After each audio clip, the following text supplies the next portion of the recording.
Today's guest flips the whole founder story on its head. She struggled with math all through school, repeated a year in high school, and didn't understand fractions until she was 20. Today, she's the founder of a global EdTech company used in over 190 countries and was recently named Tech Star of the Year. In this episode, you'll learn how she turned a personal academic challenge into a mission-driven business. She breaks down her model that's reshaping how students learn and shares hard-earned lessons on scaling a tech startup from scratch. We also discuss why she left Norway to move to Silicon Valley and how she's using AI to personalize math education at a global level. If you're building something from scratch or trying to turn a weakness into your superpower, this conversation will shift your perspective.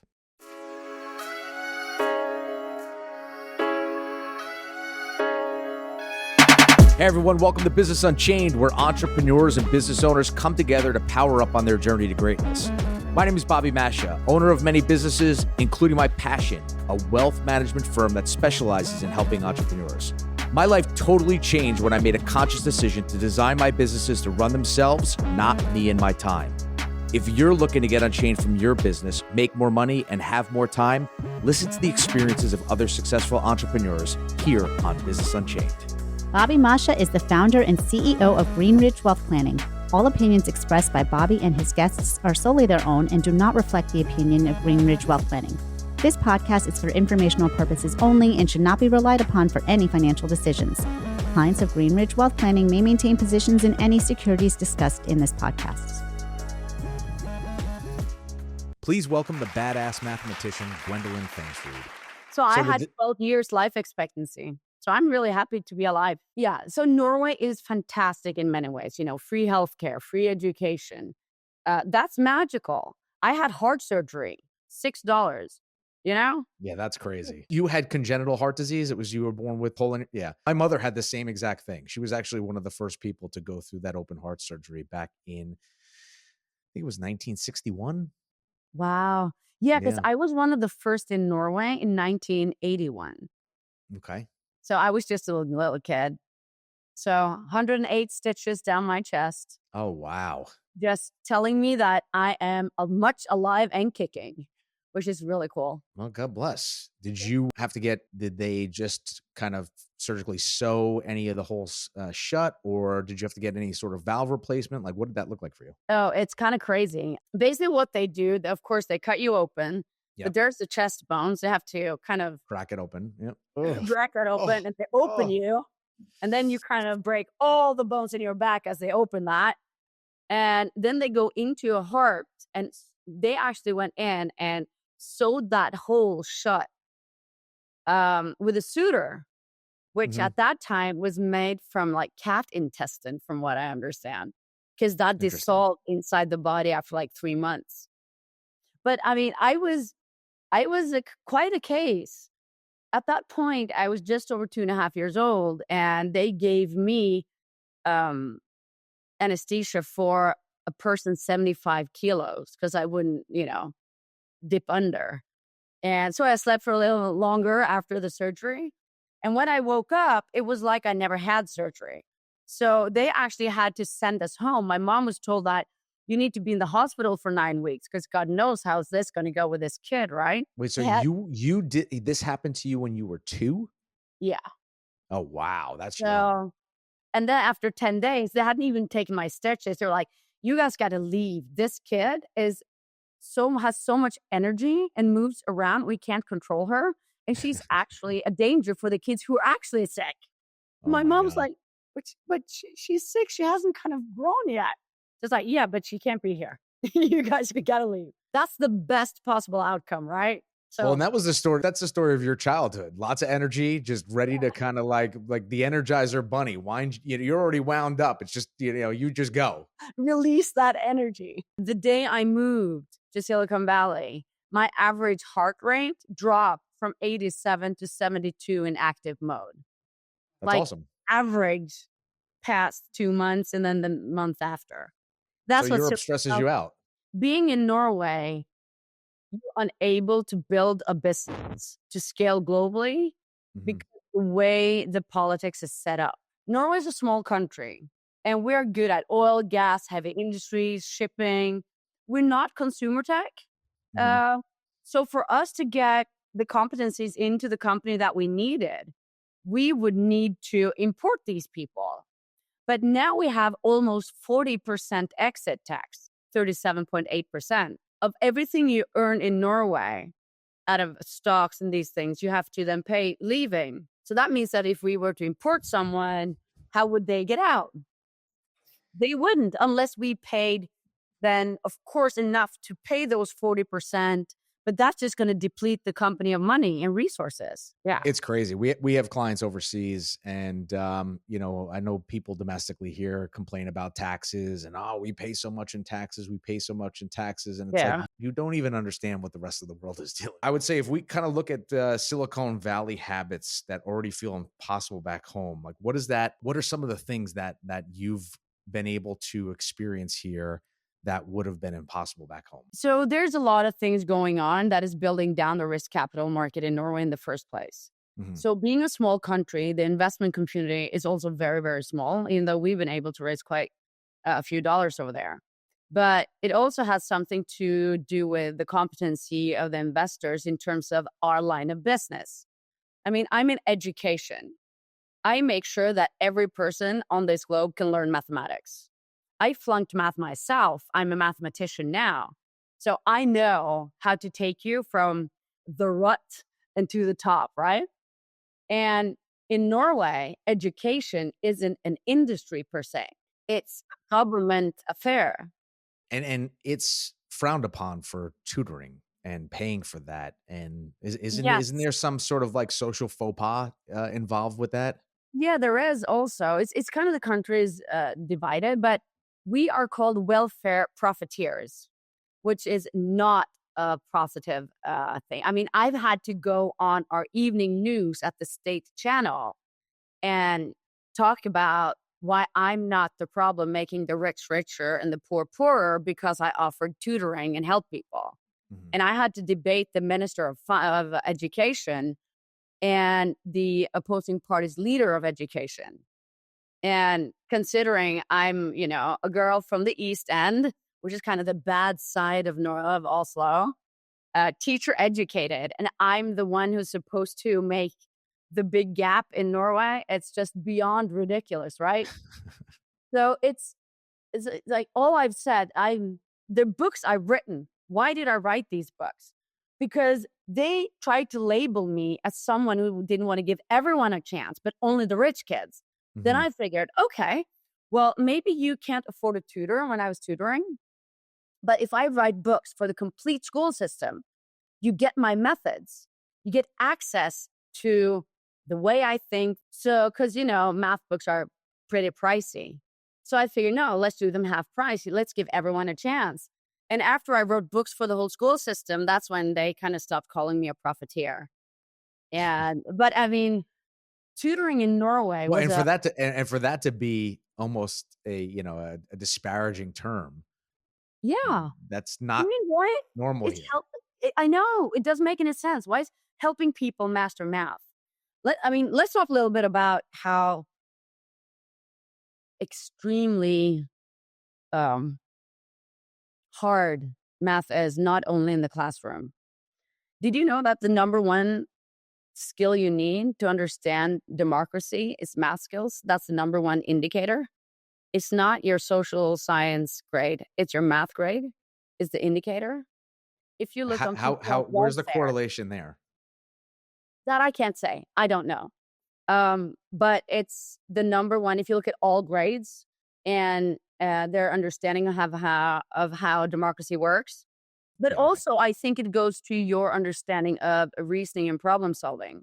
The great thing about math is it gives you this amazing tool to tell what I call good information from bad information or the fake news. Because you have the tools to say, yeah, but that can't really make sense, does it? Because you have that reasoning. Yeah. So the most important things about math isn't your ability to do percentages.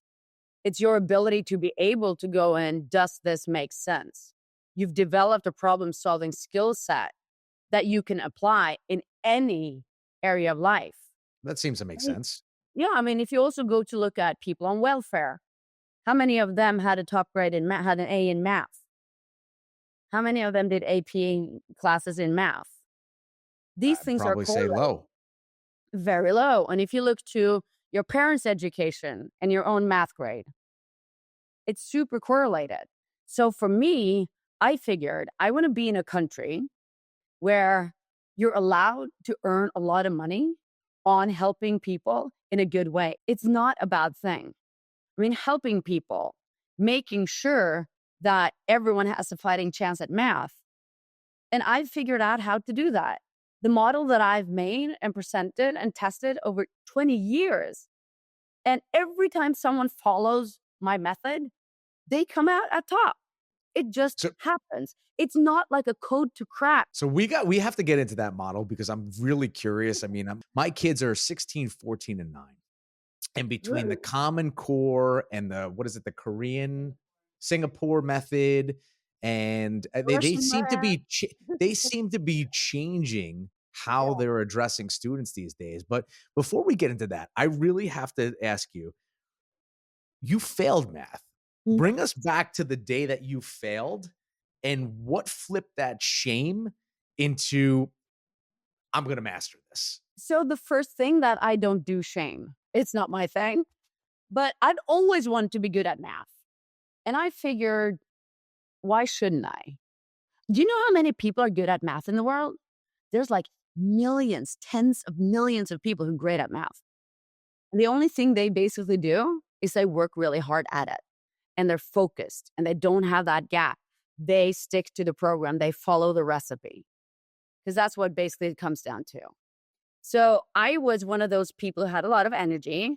I did not really work in school like sit still, be quiet, raise your hand. I was kind of very curious and very inquisitive, asking a million questions, raising both hands at the same time, maybe a leg going, hello, I have an opinion on that. I have something to say about that. And that is not the format that works in our school systems. No, it doesn't work at all. And it's really good for entrepreneurs though, but not really that great for school. No, for school, that's going to create a lot of tension, to say the least. What was it about math that made you so focused to getting this right? Because everyone said it's so hard. I mean, how hard could it be? So you like challenges. You're competitive. Somebody said it was hard and you were like, how hard could it be? I'm going to master this.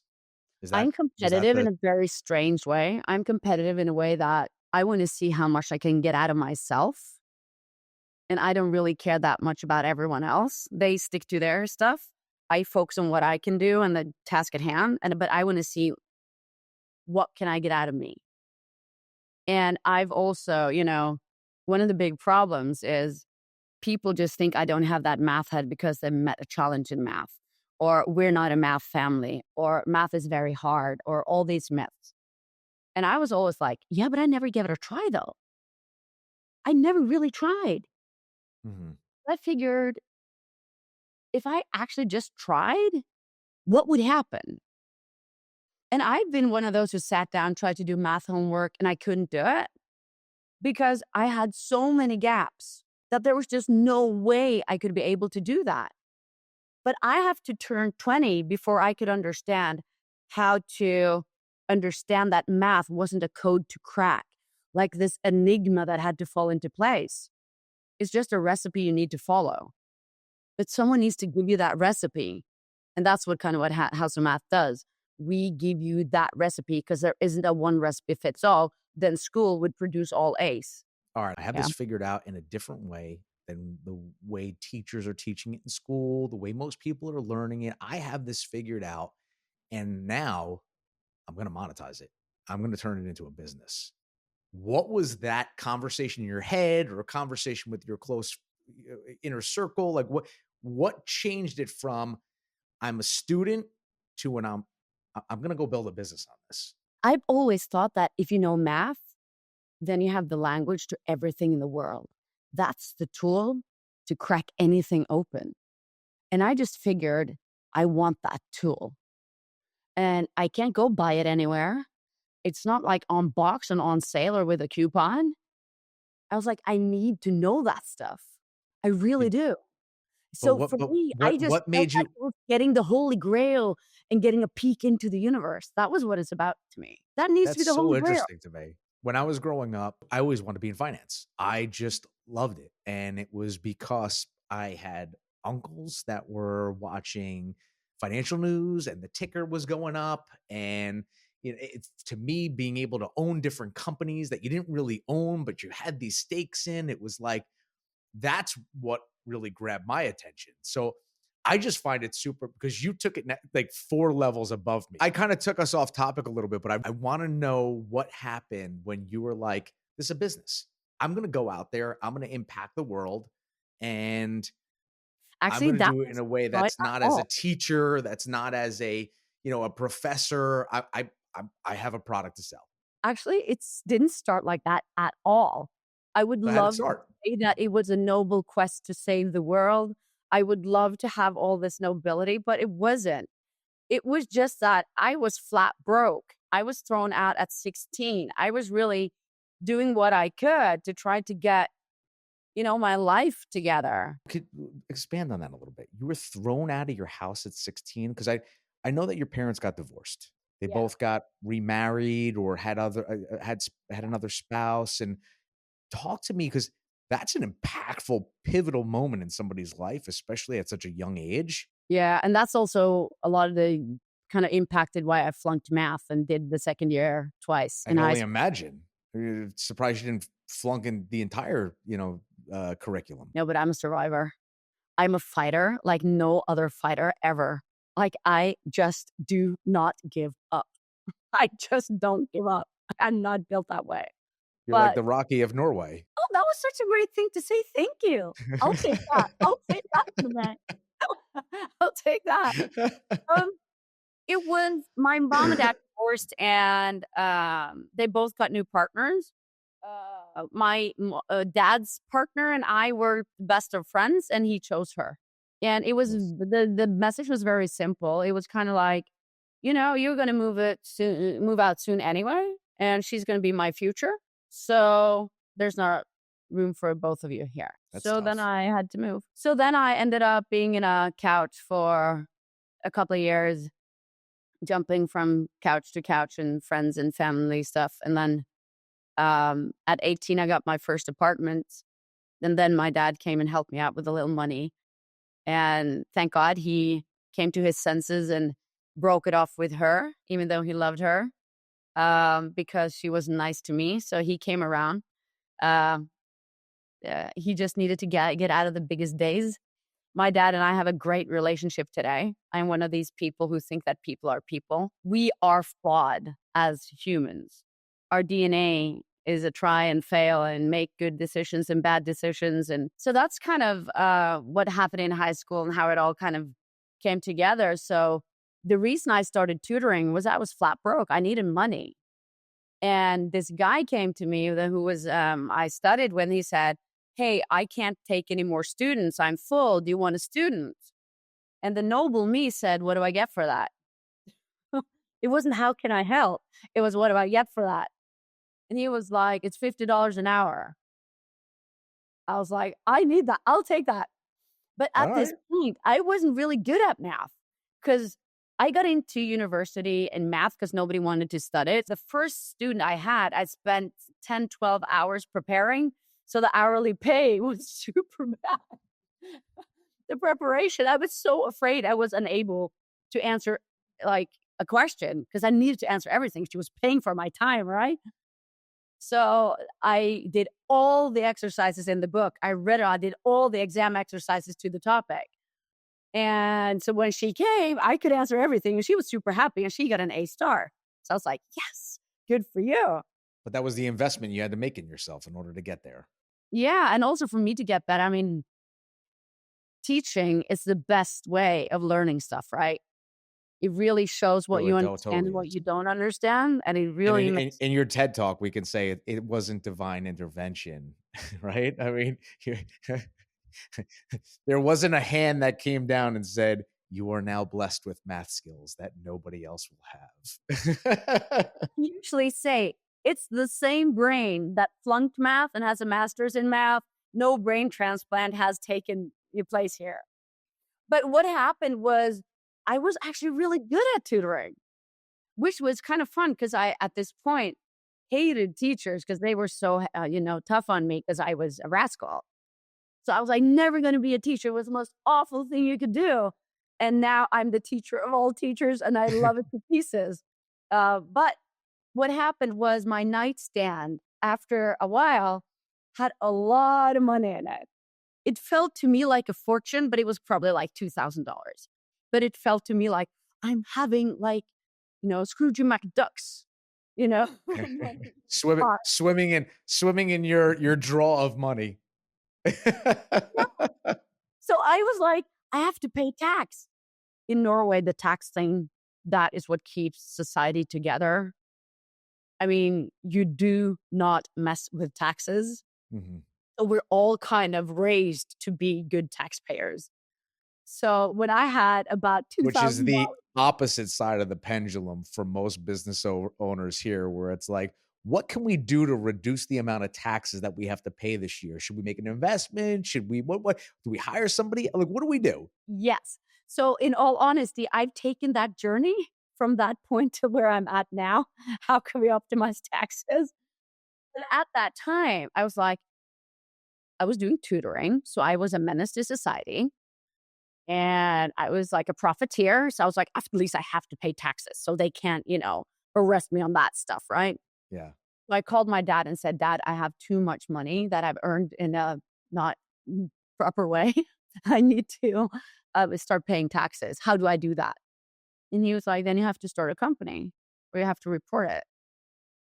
And then I figured, well, I should start a company because I've always wanted to start a company and build a big company. That's also one of my dreams that I've always had. I've had a couple of dreams. I've always wanted to be a scratch handicapper in golf. I'm at 9.5, so I'm pretty far away.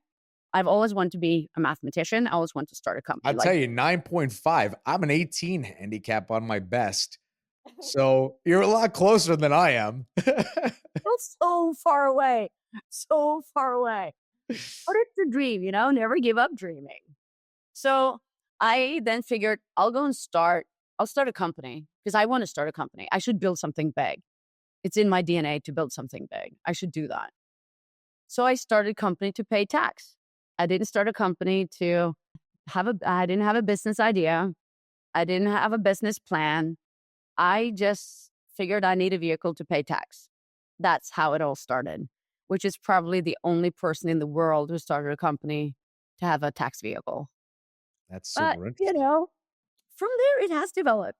And then I started, well, now I have a company. What can I do with that? Let's start hiring people because I got so many customers that I was tutoring 40 hours a week while studying. I was at people's kitchens at 5 o'clock in the morning. I was rushing out to people at midnight, 1 o'clock at night because they were so stressed out before a test. So you were doing this while you were getting your master's, or is this post-master's? Well, it's getting my bachelor's, yeah. Okay. So for me, it was just, I was on from early morning, having breakfast, all these places. And then I go and study during the day. And then I tutored and I would travel abroad. I would just do whatever my clients needed me to do. That is the hustler's mentality. I'll be there at midnight. And that's the hustler's mentality. I mean, people who start a business, who run a successful business know you got to do those types of things if you're going to get it off the ground. There's no shortcut. No. And also, if you think that if that's not just who you are, that you want to impress your customers, then I'm not sure you're going to be a great person to run a business. Yeah. Agreed. To me, I just decided I am going to be the best thing that ever happened to these families. Like when they get me on board, they're never going to want to let me go. That was the exact mentality I had when I started my company. I was like, we are going to be the best advisory firm out there.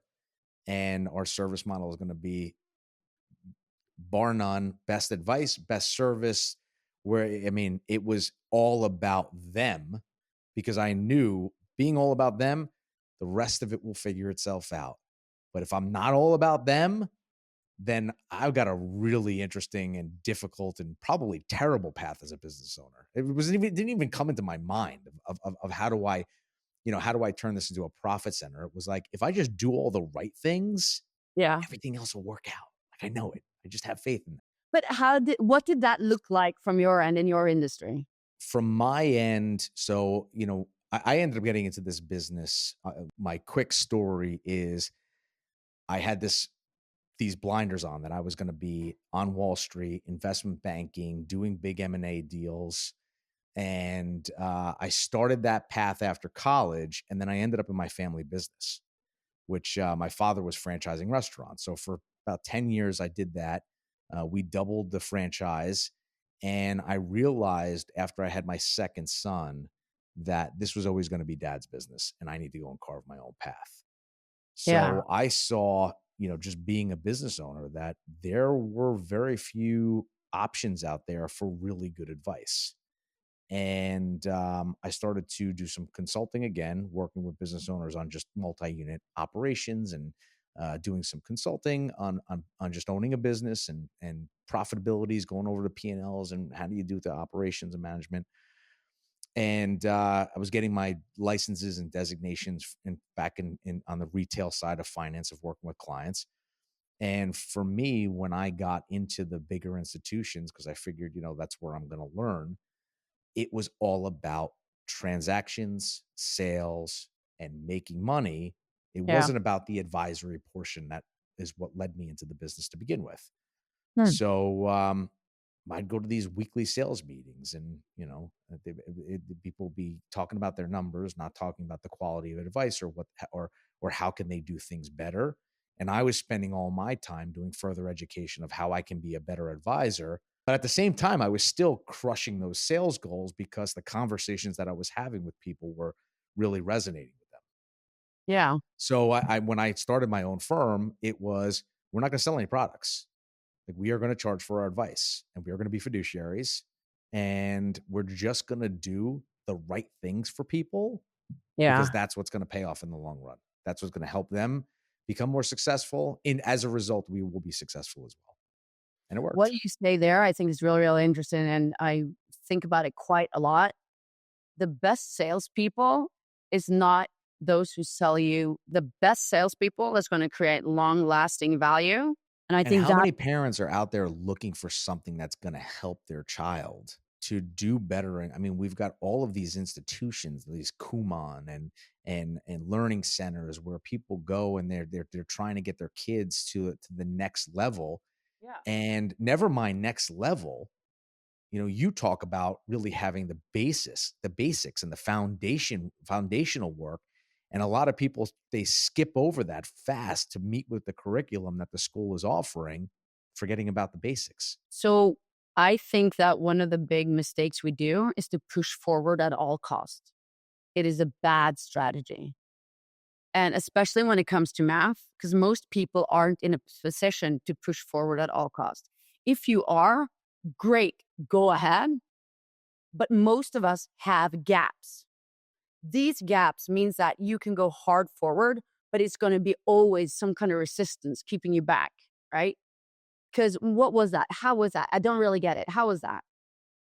If I instead could go backwards and say, before we're going to run, we're just going to warm up.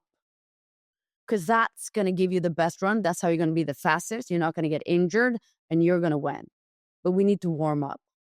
And there's a bit of maturity to that as well, right? Yes. I mean, and it's also, people are like, we have to do curriculum. And of course not, that is not enough. We should do more than curriculum.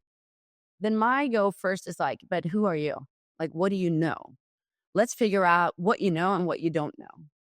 And how's your times tables? And I can ask 15, 16, 17-year-olds, how's your times tables? Can you do all 100 questions in less than 4 minutes with no more than 3 mistakes? Can you do that? Yes or no? And then I test them. So what's the secret sauce? Like, what is it that you do differently? So I've built this learning model called the base, build, burn model. And it's all about making sure that you are in a position to receive learning. Because most of the is this more theoretical in the sense of here's the style in which you need to learn, not formulaically different, like you're just doing math incorrectly, you should do it this way. And what I mean there is, the difference between when we had to go through math growing up, it was, if you're doing multiplication, it was, you remember your multiplication table and just kind of come up with the answer. Yeah. Now, if you go to like Common Core, it's well, you've got to take 4 steps to get there, because while it's more cumbersome in smaller equations, when you get to bigger equations, it's faster and more efficient. But like, we didn't learn that. Is yours more in that formulaic space, or is it more theoretical? Like, hey, stretch before you go and you run, and run before you go and you do your marathon. Yeah. So it's more practical in a way, because what we say is you need to follow a recipe, but you need to get that recipe. And House of Math gives you that recipe.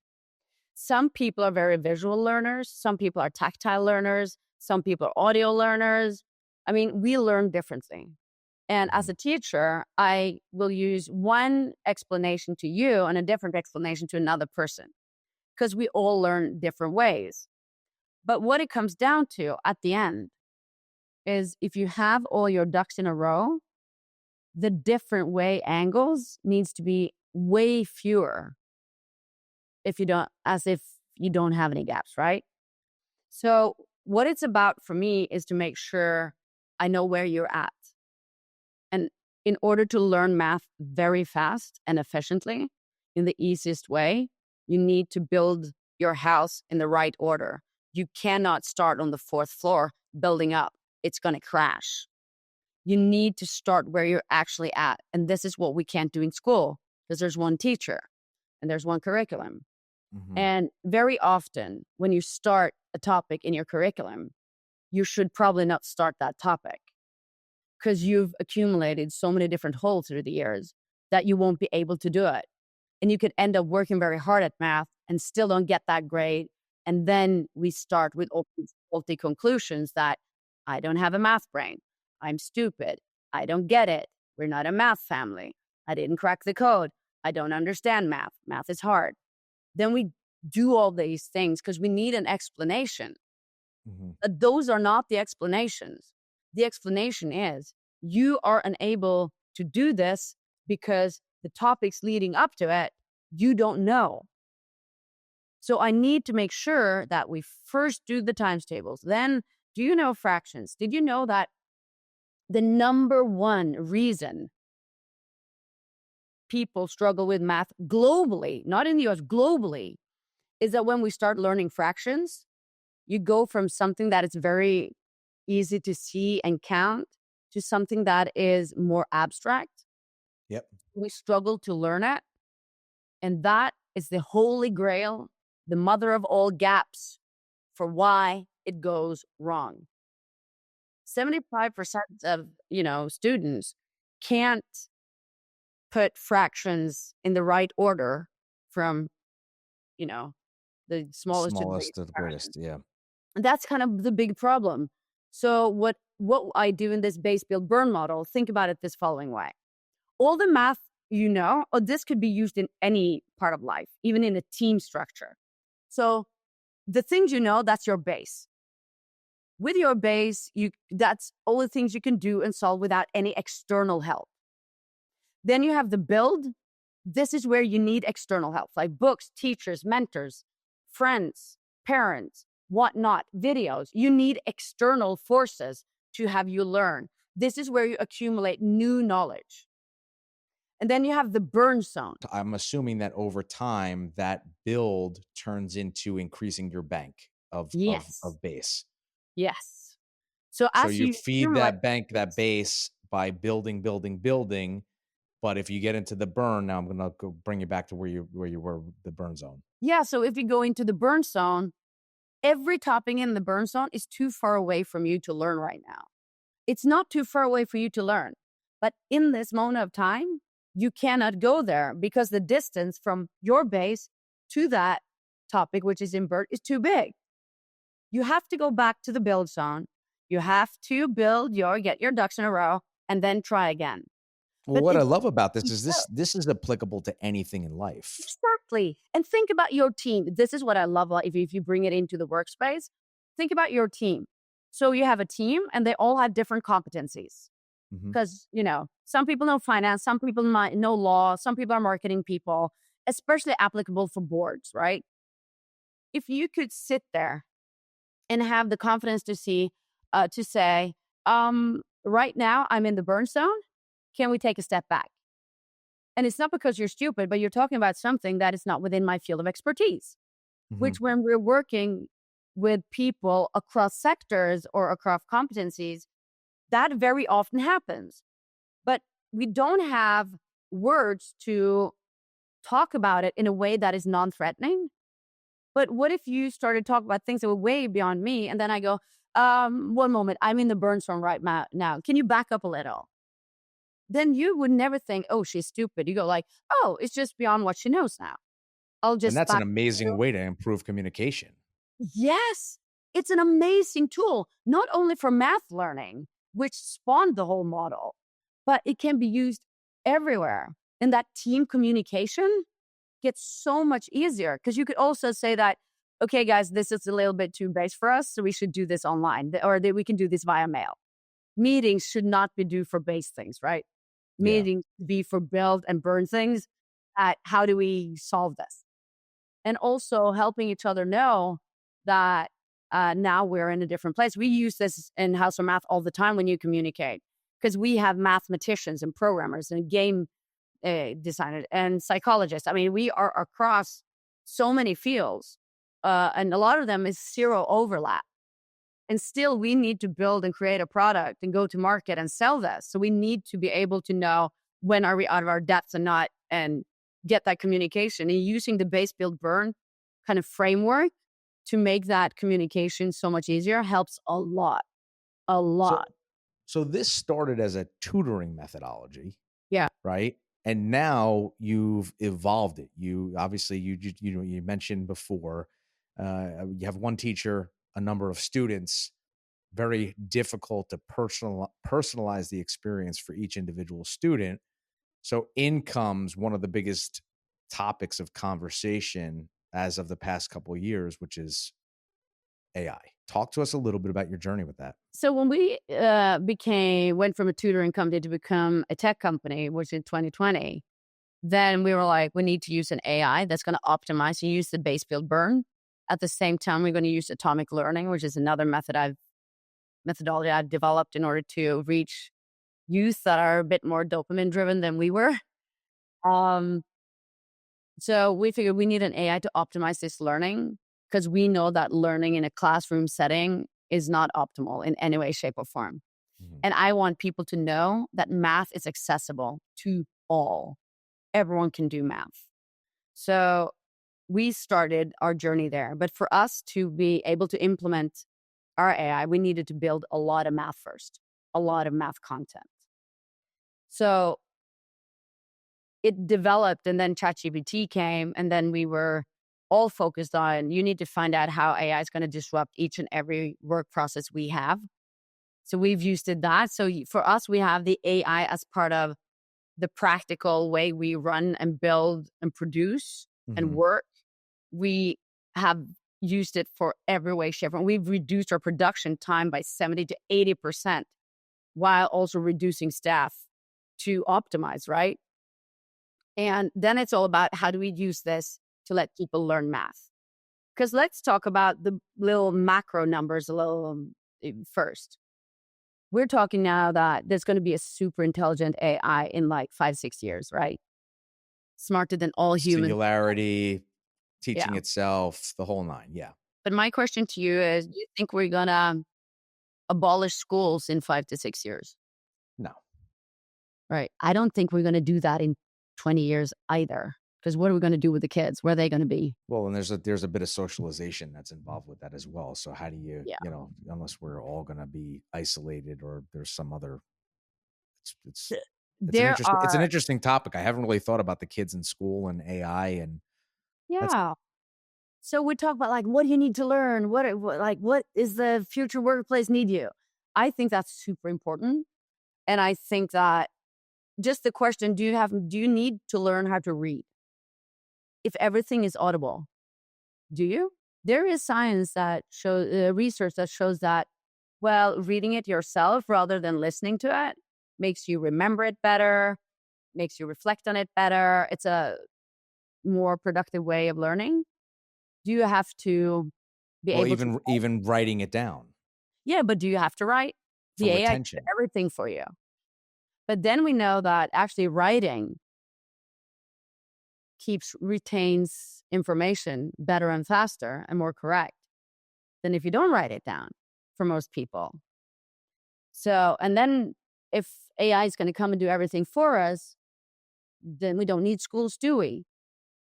But I don't think this is the way it's going to go. Because the end game here is AI can do everything. Then we don't need humans, and then we'll just by evolution will die out. I mean, if you don't serve a purpose, we don't need it for anything, right? No, and I mean, if you look at the most recent study in terms of how AI impacts your brain from forming new synapses and developing, the numbers are staggering. It's a fall off the cliff type of number versus those who aren't using AI in that study. It was like a 50% reduction in creation of new synapses or something crazy like that. I don't know the numbers, but we know that when using AI, our brain becomes more lazy because you're not doing the thought work yourself. So we're not becoming sharper. But we also know that what I find most fascinating with us humans using AI is that it's so easy to see who's the clever people and who's not. Because the clever people know how to use the AI correctly, which is then being like an extra jet engine, propelling you forward. But which is fun because jet engines don't really have like a propeller thing. No, but I understand that. You're stress testing the machine to come out with something by inputting creative prompts and things of that nature. And also, if you are not all that clever and don't really do your groundwork, AI is gonna be an amplifier for your weakness.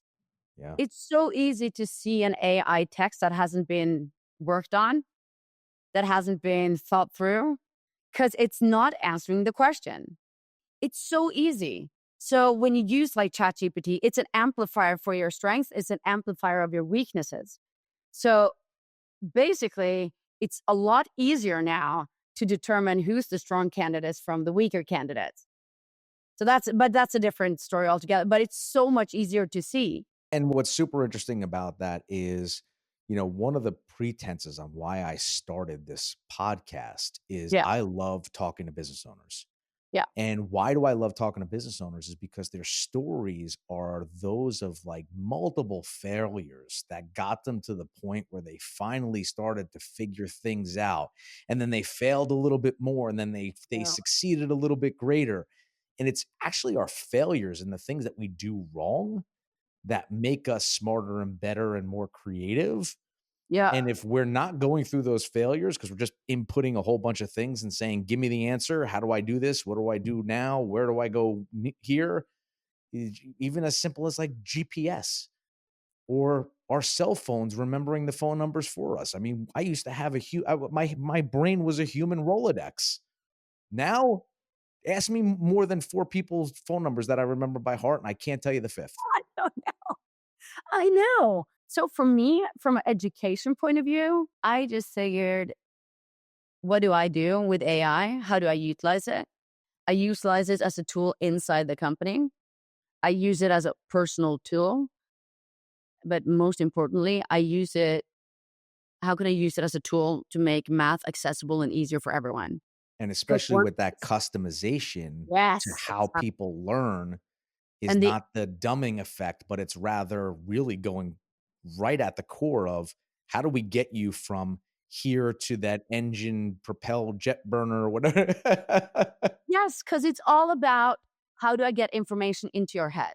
Because when it comes to learning, one thing that isn't solved, which we keep also not talking about, is it's your ability to acquire and retain information is going to define your learning.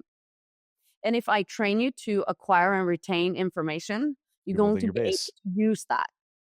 Yeah, but we have until I can chip your brain, you have to acquire and retain information. And schools will be here in 5 years, 10 years, 15 years to help us acquire and retain information. It's all about what type of information is it. We can say that, well, math, I mean, there's going to come supercomputers and la, la, la. Yeah, but you know what the fun part is? I read a report literally 3 days ago. AI done a data analysis. Like if one of my students had handed me that, I was like, fail.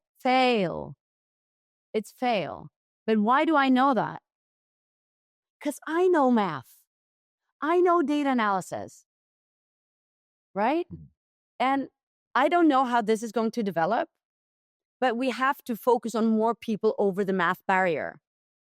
We know by 2030, there's going to be millions of positions available that will not be filled because we don't have enough people knowing math, that know the STEM subjects. It's a huge, huge problem.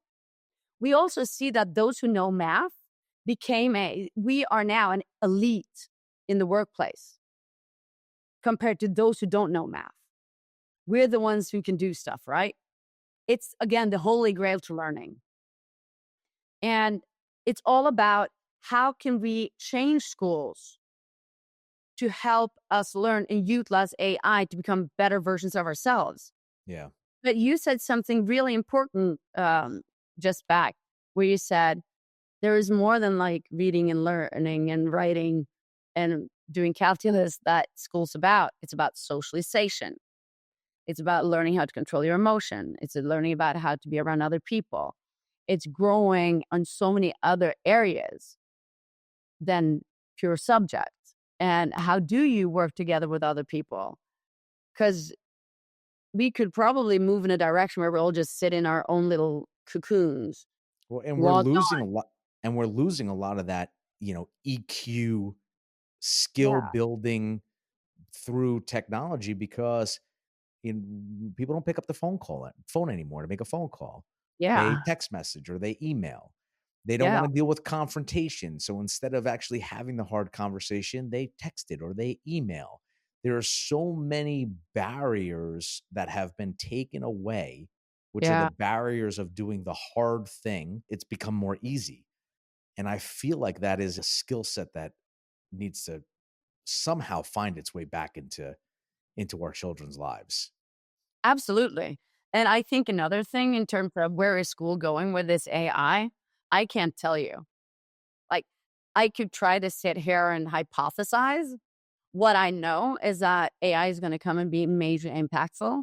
I think we need to change not having one teacher who's going to, stand in front of the class and, the sage on the stage kind of thing. Mm-hmm. Yep. We need to have a different structure. We need to have teachers who are leaders of learning for each student, and that the learning source is not going to be the teacher, but probably videos or interaction, like is a digital source. And then the teacher will come and be your helper. Enhance it. Yes. Yeah. Enhance that experience. That's how we've built the whole House of Math platform.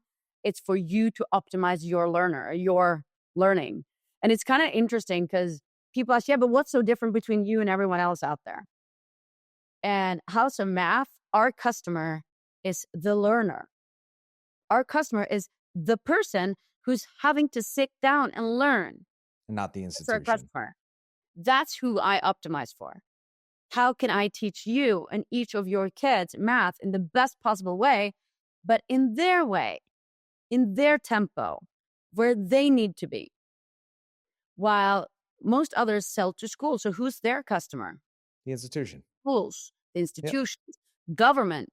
So then they produce learning apps or online or resources to meet the tests for the government, for the school, for the teacher, which means that we are just keep reinforcing a way of learning that we know is not very optimal. Far from it. Look at how things are going. I'm talking math now primarily, right? Yeah. No, math is one of those subjects. If I tell you, like, what do you know history? And I say, can you go and just learn about the Russian Revolution or the French Revolution or the Civil War or, I mean, whatever you want, World War II. It You can doesn't matter. unilaterally attack that. You don't have to have the building blocks to get there. You can go right to that subject matter and it's like easy.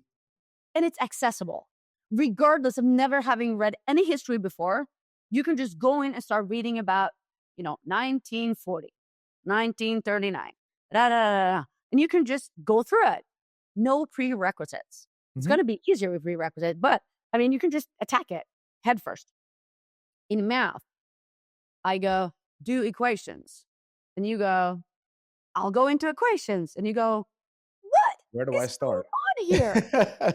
Very interesting. I have no clue. Because most people, I will say all, but of course not all, because there are teachers and people who know this stuff.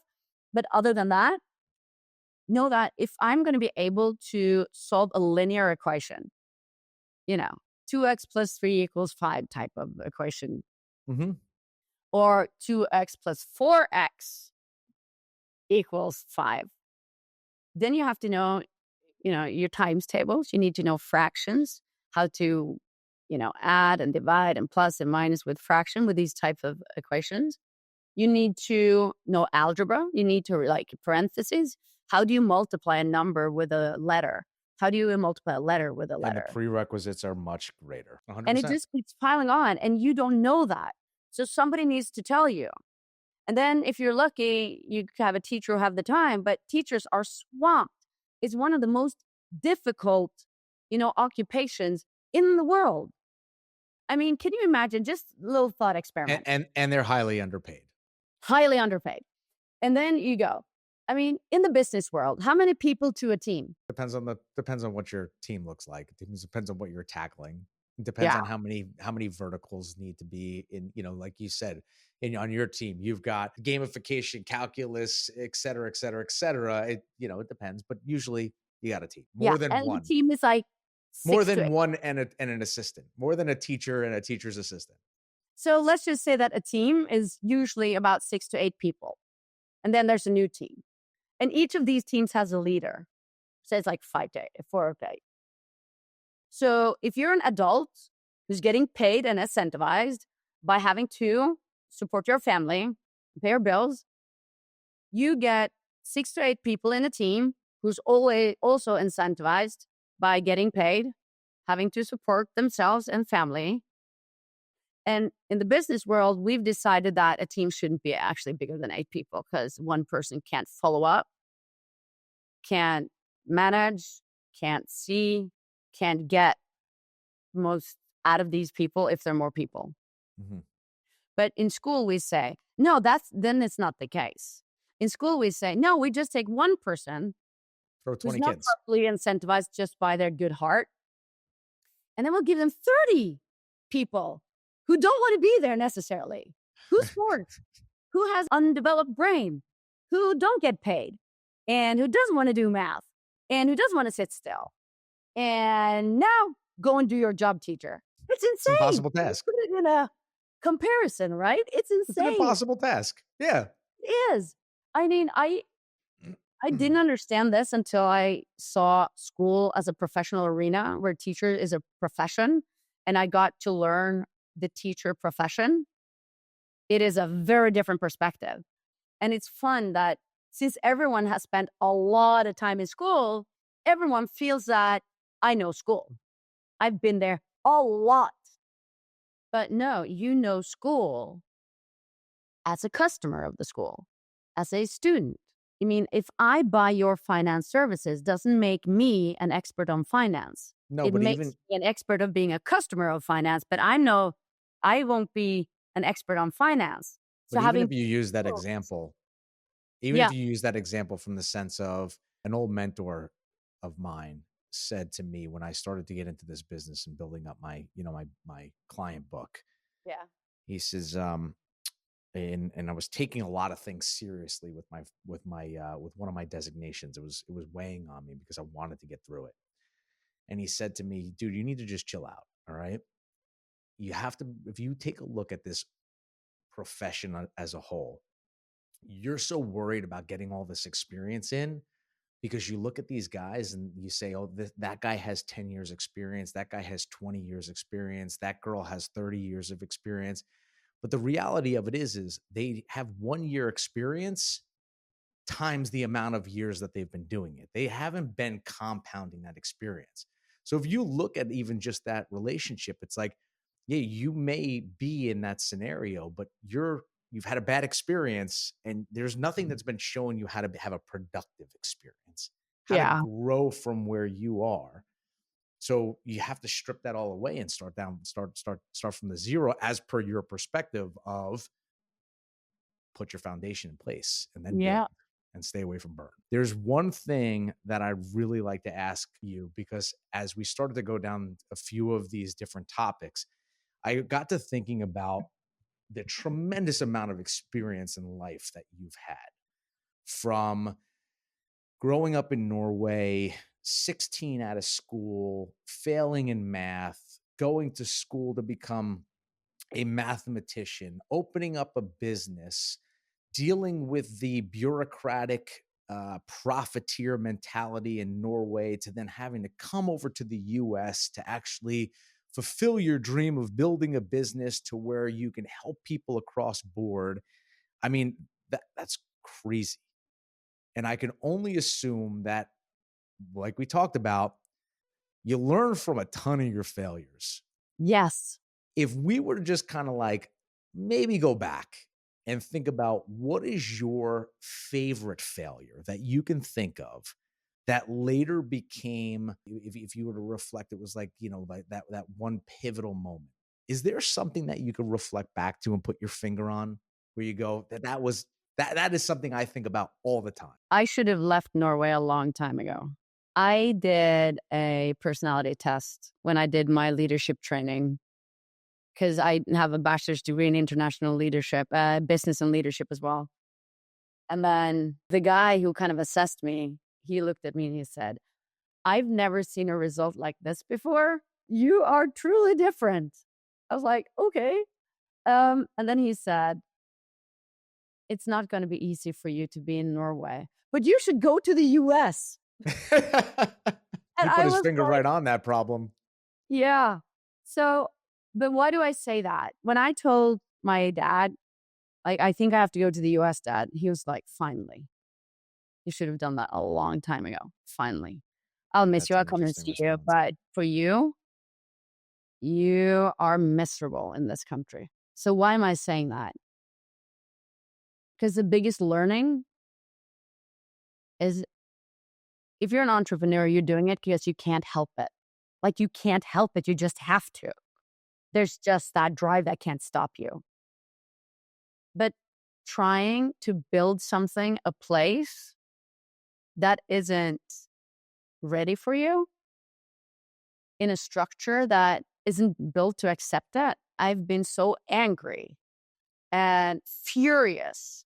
Like, I can't tell you how mad I am at times. And probably that's why my heart rate just plummeted after coming to the US. But finally, I feel I'm a place where I have like a real chance. So the reason I ended up here was because I went to Stanford, right? So I had a network, and I didn't have a network in New York. But New York was on our list. It was the runner-up, but lost out network. So, New York as a runner-up. Oh. Yes.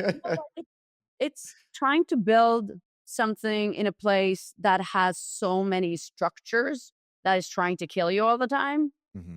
I should have just left a long time ago. When I knew that I'm going to build this and I'm not going to give up until House of Math is in every country all over the world. Well, it actually is now, though, but build it huge until I should have gone straight away. I can solve. Here, there is a fighting chance. Like, you can go and you can solve it, you can get it done. In Norway, you have tax on working capital. So if you're a tech startup, I wish you good luck on that. Mm-hmm. It's just draining the company for money. It has wealth tax and exit tax. Now doing that, most of the risk capital has left the country. So it's now killing off the startup scale-up ecosystem. And it's very dramatic. And that kind of mentality for venture capital and risk capital is very different in Europe in the first place compared to the US. And then I'm building in an industry that isn't an industry in Norway. It's a government affair. Remember, K-12, if you're going to be compared to going to schools and get some subsidy, you're not allowed earning money on K-12. Really? It's illegal. It's not allowed if you're going to get. And then also, if you're going to get into schools in Norway, they say they own your data and can have you delete it at any time. I was like, we're building an AI. You don't get to own that data. Like, you don't get to come and tell us that we have to delete everything all of a sudden. You're living the American dream, and I love it. I absolutely love it. If our listeners are looking for you, where's the best place to find you? houseofmath.com. And if you want to talk to me, go to my LinkedIn profile. And yeah, it's that funny name again.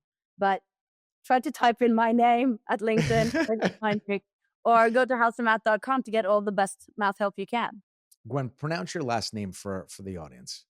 So the full name in Norwegian, Vibeke Gwendoline Fængsrud. Fængsrud. Yes. Oh, you're good. Nice. Thank you. I've been practicing. They've been critiquing me as I've been trying to get the name correctly, but I think I was closer than all of them. Yes, I think you're good.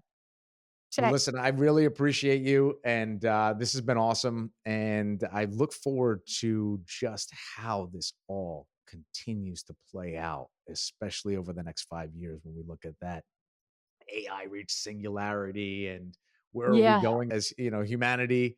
But from all the scary stuff, I think that there's a lot of really good, important stuff. And to your point, it's the creativity behind using it for enhancement as opposed to replacing the common skills with AI. And I love that angle. Thanks for having me. I've had so much fun. You're amazing to talk to. This is so much fun. Hey guys, Bobby Mascia here. If you've been listening to Business Unchained, you know we're creating conversations that matter. Real stories and strategies to help business owners and entrepreneurs win. We've been putting a lot of work into these episodes in our online community, bringing you content that can actually move the needle for your business. And we're everywhere. Instagram, LinkedIn, Spotify, Apple Podcasts, Amazon, TikTok, you name it, we're there. So look, if you're getting value from what we're doing, please follow, subscribe, and drop a quick comment or like. It really helps us grow this thing. Just search Business Unchained and you'll find us everywhere.